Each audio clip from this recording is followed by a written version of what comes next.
ledgers of lead. A tour of the Internal Revenue Inferno's gravity tax division by an observer of the damned. You thought the fire and brimstone were the worst of it. You were wrong. The true horror of damnation isn't the theatrical torment, the lakes of fire, or the gnashing of teeth. Those are for the amateurs, the sinners who committed their crimes with passion and flair. The real, grinding, soul-obliterating terror is reserved for those of us who sinned in the quiet, cowardly ways. The ones whose transgressions are not inflamed. Wait. Welcome to the Internal Revenue Inferno, IRI, and specifically to the department that has perfected the art of metaphysical accounting. The Gravity Tax Division. The air here is thick, not with smoke, but with the ozone scent of panic and the cloying sweetness of rotting the ritual parchment. Must be performed tonight.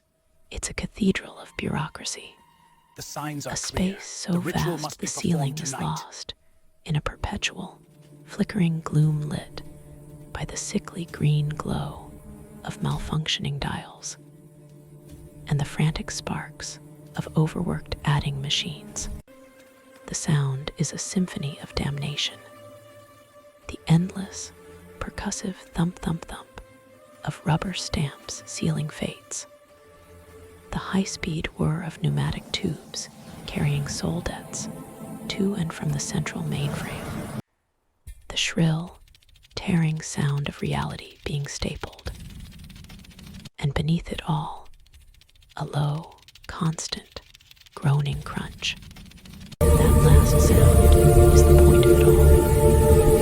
That is the sound of the gravity tax being paid, the principle of the thing. The concept, like all the best infernal ideas, is diabolically simple. Upon your arrival in the lower planes, your soul is subjected to a full audit. Every sin, every lie, every moment of cruelty, every instance of neglect, every drop of guilt you carried in life, but buried deep, is quantified. It's not measured in degrees of temperature or units of pain, but in mass. Sin has a gravitational pull. Guilt is a physical weight. The IRI has determined that this accumulated spiritual mass places an undue strain on the very fabric of the underworld. To manage this cosmic debt, a tax is levied. Your sentence is not to be poked with pitchforks, but to serve as a living, suffering asset against which your karmic debt is slowly, agonizingly repaid. You are a collateral, pinned to the floor by the unbearable weight of your own conscience. The lobby, a gallery of the grounded. The first thing that assaults you upon entering the gravity tax wing is the visual spectacle. The floor is not a floor. It is a living, writhing, moaning mosaic. Let's go shallow. This is the lobby, where new arrivals are processed, and those with moderate debts are held for assessment. Hundreds of souls are pressed flat against the black, obsidian-like surface. They aren't merely lying down. They are incorporated into it, their forms sunk several inches deep, as if the floor itself is a thick, hardening resin, and they are unfortunate insects. Their faces are turned to the side, mouths agape in silent, perpetual screams, their eyes wide with a terror that has long since become a permanent state of being.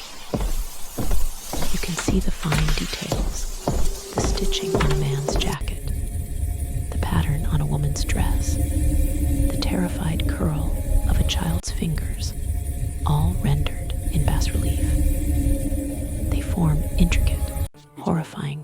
my mistake now before it's too late. a circle of Signs are clear, embezzlers, and the time for their hesitation is faces past. bloated Who's with the wrong? weight of It's my stolen mistake now before fortunes, it's too late. form a Signs are clear, grotesque the time for sunburst. hesitation is past. A cluster of adulterers are woven into a tangled knot of limbs and regret. A line of corrupt politicians are laid out in a row, their mouths open as if still filibustering for their souls, their bodies flattened by the tonnage of their broken promises. They are still conscious. Their eyes track the scurrying imps and lesser demons who dart across their backs, using the flattened souls as a convenient, if vocal walkway. The souls can't move, can't speak above a strained whisper, but they can feel everything. The scratch of a clawed foot, the drop of a hot filing cabinet leg onto a protruding hand, the searing pain of a CORRECTED stamp being hammered directly onto a forehead. This is the light-duty section. The paperwork hurricane. Navigating the lobby requires a certain fortitude, not just of spirit, but of body. The air is a maelstrom of paperwork. Memos written on shrieking vellum circle like vultures. Tax forms with razor-sharp edges whip through the air, leaving paper cuts that weave on black ivory. Scrolls of damning evidence unfurl like party streamers from hell, entangling limbs and dragging clerks into the bureaucratic whirlwind. This is the administrative chaos that powers the entire operation. Imps in tiny, singed vests and spectacles ride on the backs of larger, dumber demons, shouting orders and snatching flying forms out of the air. The language is a grating, bureaucratic demonic tongue. Form 666 sin. In triplicate. Where is the triplicate? I need a soul stamp for this backlog of wrath. Priority 1. The mainframe is querying a discrepancy in this one's gluttony ledger. Somebody get me a sin eater, stat. Through this storm of officialdom stride the assessors. These are higher-level demons, the true bureaucrats of the abyss.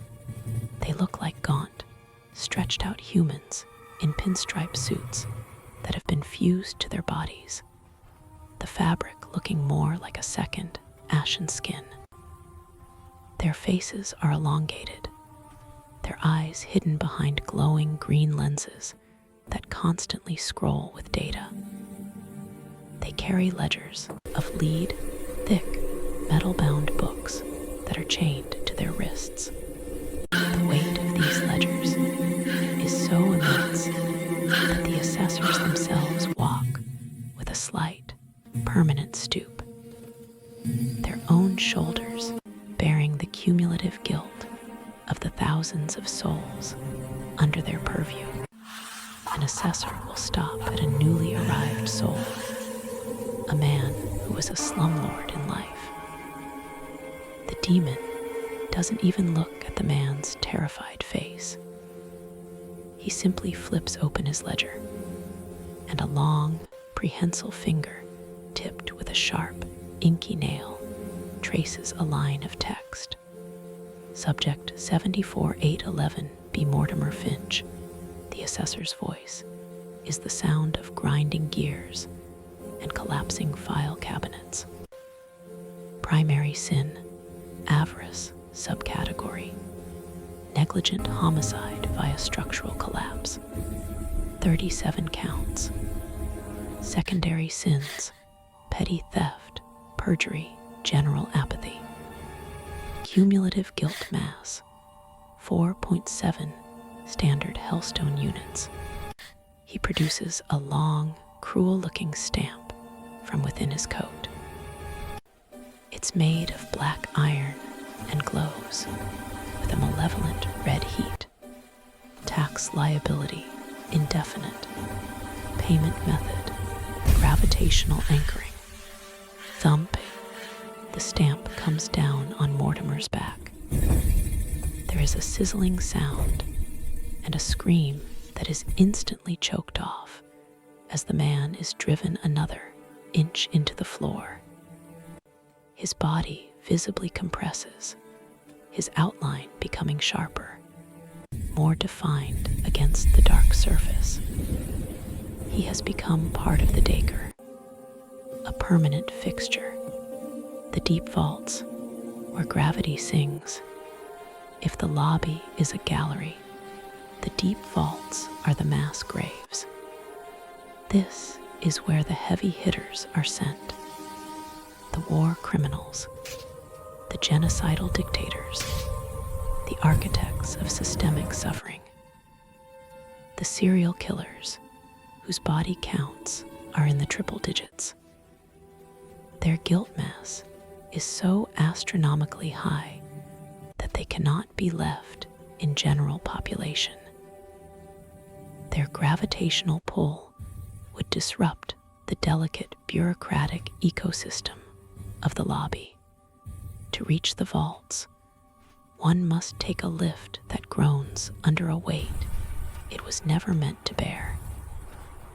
The air grows thicker, harder to breathe. To our journey and the bonds we've The forged, chaotic noise may our of the path lobby be lit by fades, fire and friendship. replaced by a profound, To our journey and the bonds unsettling we've silence. forged, may our A path be lit by silence fire and that has friendship. its own pressure. The very light seems to bend and warp, stretching towards the center of the chamber. The vaults are a series of colossal, circular pits, each one containing a single soul. There are no walkways here. The assessors observe from reinforced crystal viewports high above, their ledgers connected to the mainframe via shrieking data cables. Looking down into one pit is to witness a horror of physics. The soul within, let's call him General Kale, a man who ordered the purge of a continent, is no longer recognizable as human. He is a compressed, vaguely human-shaped singularity of suffering. The gravity around him is so intense that light cannot escape his immediate vicinity, creating a shimmering event horizon of despair. The very floor of his pit is not obsidian, but a substance that has been compressed into an unknown, hyperdense material, cracked and fractured under the strain. Doesn't scream. He can't. The air is too thick in his lungs, if he even has lungs anymore. He simply is a point of immense pressure. His consciousness is trapped in a single, eternal moment of compression, feeling every atom of his being plead for release that will never come. The crunch here is not a sound, but a vibration that travels through your bones, a fundamental wrongness in the universe. This is the end result of the gravity tax. Not a mural, but a monument. A black hole of regret. The case of Alistair Finch. A study in incremental damnation. But what of the lesser sinners? The ones whose guilt is a slow, accumulating poison, not a cataclysmic event. Consider the case of Alistair Finch, no relation to Mortimer, though the IRI finds the coincidence amusing. Alistair was not a murderer or a tyrant. He was a man of quiet betrayals, a husband who spent years eroding his wife's self-esteem with subtle, cutting remarks, a father who was always too busy for his son's achievements, a businessman who engaged in harmless, insider trading that ruined a handful of families he never met, a man who saw suffering and always looked away. His arrival in the lobby was met with a yawn from the imp clerk assigned to him. His file was middling. His guilt mass was not impressive enough for the vaults, nor light enough for any form of redemption. He was assigned to a standard holding pattern in Sector 7G, a region of the floor known for its intricate, tessellating pattern of middle managers and emotionally negligent professionals. At first, it was merely uncomfortable. The pressure was like a heavy blanket pinning him down. He could still turn his head, could still whisper to his neighbors. A woman who had plagiarized her way to a Pulitzer, and a man who had built a fortune on payday loans. "This is absurd," Alistair had wheezed. "A tax for guilt. It's a metaphor, for God's sake." The payday loan man, whose name was Bari, let out a wet, gurgling laugh. "Nothing metaphorical about that, pal. Feel that. In your chest. That's the interest compounding." And Alistair did feel it. It was a tightness, a density growing in his core. Every time he remembered the look on his wife's face the day he forgot their anniversary again to close a deal, a fresh wave of pressure pushed him deeper into the floor. The memory of his son's graduation, where he'd spent the entire ceremony on his phone, caused a distinct creak from his sternum. The floor seemed to grow warmer, more viscous, accepting him. Weeks, or maybe centuries, time is fluid here past. The imp started using his back as a desk. He felt the sharp points of their claws, the heat of their coffee mugs, the weight of their stacks of forms. Each impact drove home his insignificance. He was furniture, infrastructure. One day, an assessor came by, a different one from his initial processing. This one's lenses glowed a furious red. He consulted his ledger of lead, his finger tracing Alistair's entry. "Subject Finch, a reassessment," the demon droned. "Note, persistent, low-grade recollection of sins. Failure to achieve even damned acceptance. Additional mass accrued through tax anxiety. 0.3 Hellstone units. Tax anxiety," Alistair managed to whisper. "Of course," the assessor said, without looking up. "The fear of the tax, the worry over your mounting debt, the guilt about your guilt. It all has mass. It all counts. It's the beauty of the system. It's self-perpetuating." He produced his stamp. This one was colder, made of blued steel. Thump, adjustment, increased gravitational pull. Promote to permanent fixture status. The cold of the stamp seeped into Alistair's very soul. The pressure intensified exponentially. He felt his ribs groan in protest. The air was forced from his lungs in a long, despairing sigh. He could no longer turn his head. His vision began to darken at the edges, his world shrinking to the patch of floor directly in front of his face. He could see his own reflection, distorted and terrified, in the polished obsidian. He was becoming part of the mural. His story, his petty, miserable life of quiet failings, was now a static image for eternity. The final horror was the realization that this was, in fact, a perfect reflection of his life. He had always been pinned down by his own insecurities and moral cowardice. Hell had just made it literal. The bureaucracy of despair, the true satirical genius of the gravity tax, is its unbreakable, maddening bureaucracy. There is no appeal, there is no parole, but there is customer service. Scattered throughout the lobby are kiosks manned by imps whose sole job is to handle complaints. The lines for these kiosks are long, composed of souls who are still mobile enough to shuffle forward, their bodies hunched under their own growing weight. I'm telling you, there's been a mistake.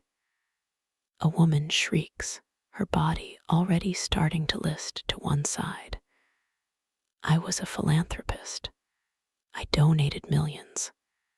The imp behind the counter, chewing on a pen made of a human finger bone, doesn't even look at her.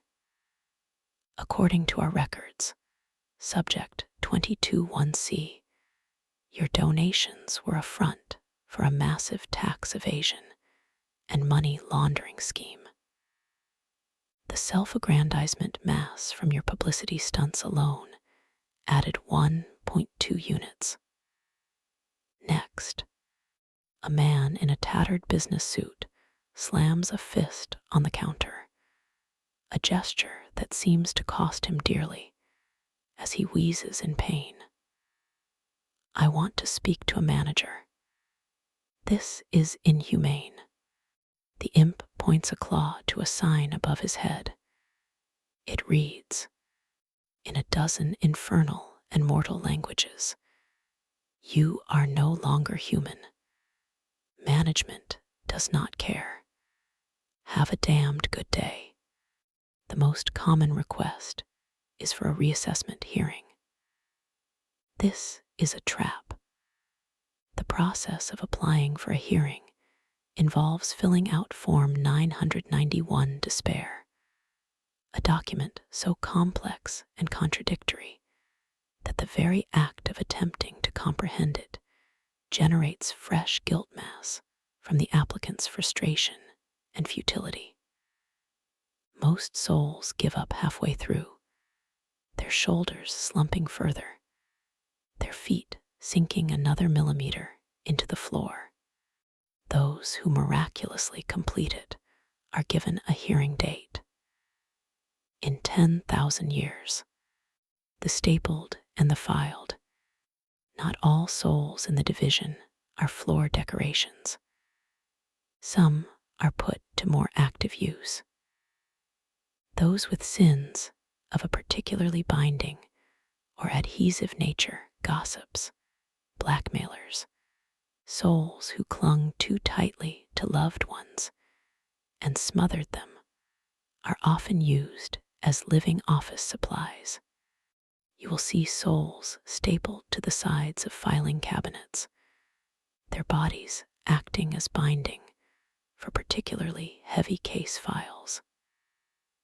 Their mouths are sewn shut with glowing red thread, but their eyes scream as their flesh is punctured and torn with each new document added to the pile. Others, whose sins involved weaving lies or complex deceptions, are woven into the great data cables that snake across the ceiling, their nervous systems acting as conduits for torrents of damning information. They twitch and convulse with every data packet, experiencing a never-ending seizure of other people's sins. This is the has-been vibe in its purest form. The infernal is not just a place of punishment, but a place of work. The damned are not merely sufferers, they are a renewable resource. Their agony powers the machinery of eternity. The screaming is the white noise of the office. The tearing of flesh is the sound of efficient filing. A philosophical end. The gravity tax division is the ultimate expression of a terrifying cosmic truth that the universe is, at its heart, an accountant. It keeps meticulous records. There is a balance sheet, and your soul is on it. The horror is not that you are being punished, but that the punishment is so perfectly, bureaucratically fitted to the crime. It is not a rageful hell, but a cold, efficient, and utterly dispassionate one. The fire and brimstone of traditional damnation offer a certain catharsis. There's a passion to it, a sense of drama. You are a player in a grand, if terrible, narrative. Here, in the IRI, you are a data point. You are a line item. You are a number on a ledger. And your suffering is the interest on a debt you can never repay. The final, crushing realization for every soul here is this: the weight that pins them down, that grinds their bones to dust, and presses their consciousness into the cold, unyielding floor, was always there. They carried it with them their entire lives. They just had the distraction of a body, of movement, of noise, to ignore it. Hell has simply taken away the distractions and called the debt due. So the next time you feel a pang of guilt, a twinge of regret for a harsh word or a silent betrayal, pay attention to the slight heaviness in your chest. Feel it settle. That is the gravity of your sin. And somewhere, in a vast, chaotic office at the center of creation, an imp is already sharpening his stamp, and a space on the floor is being prepared. It has your name on it. Welcome to the ledger. Your payment is due.